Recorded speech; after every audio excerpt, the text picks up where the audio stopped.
इधर चंडीगढ़ मेयर चुनाव को लेकर कांग्रेस और आप की ओर से लगाए गए आरोप पर हरियाणा सीएम मनोहर लाल ने कहा है कि न जाने आंगन टेढ़ा, जनमत उनके साथ नहीं है, इसीलिए बीजेपी का मेयर बना है। वहीं राज्य के बजट को लेकर मनोहर लाल ने कहा है कि पेंशन को 2,750 रुपए से बढ़ाकर 3,000 करने के फैसले पर कैबिनेट ने मंजूरी दे दी है।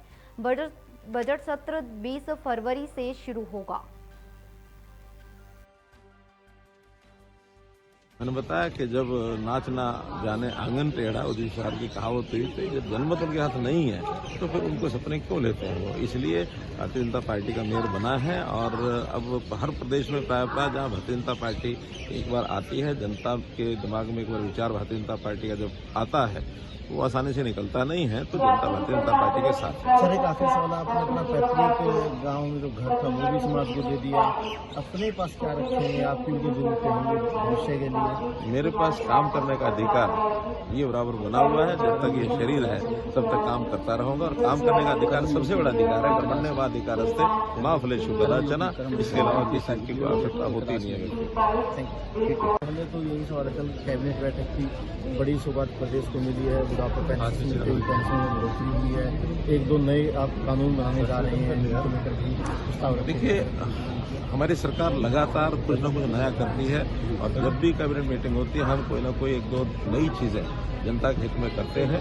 जैसे कल की बात भी आई है तो उसमें जो पेंशन है 2750 से बढ़ा करके 3,000 रुपया जो मैंने पहले घोषणा की थी उस पर कैबिनेट ने मोहर लगा दी है और वो निश्चित रूप से आगे बढ़ेगी। जैसे अभी नया जो हमारा इस वर्ष का वार्षिक बजट है उस बजट को भी बजट सेशन 20 तारीख से शुरू होगा, ऐसा मंत्रिमंडल की ओर से हमने रिकमेंड करके भेजा है।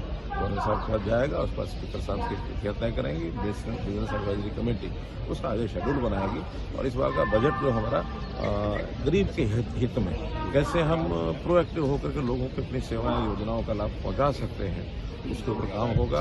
और विकास के नाते रूट लेवल पर ग्रामीण क्षेत्र में, नगरीय क्षेत्र में, वार्डों में जो नई कॉलोनीज भी अप्रूव की हैं उन अप्रूव्ड कॉलोनीज के अंदर इंफ्रास्ट्रक्चर का सारा काम वो सब किया जाएगा।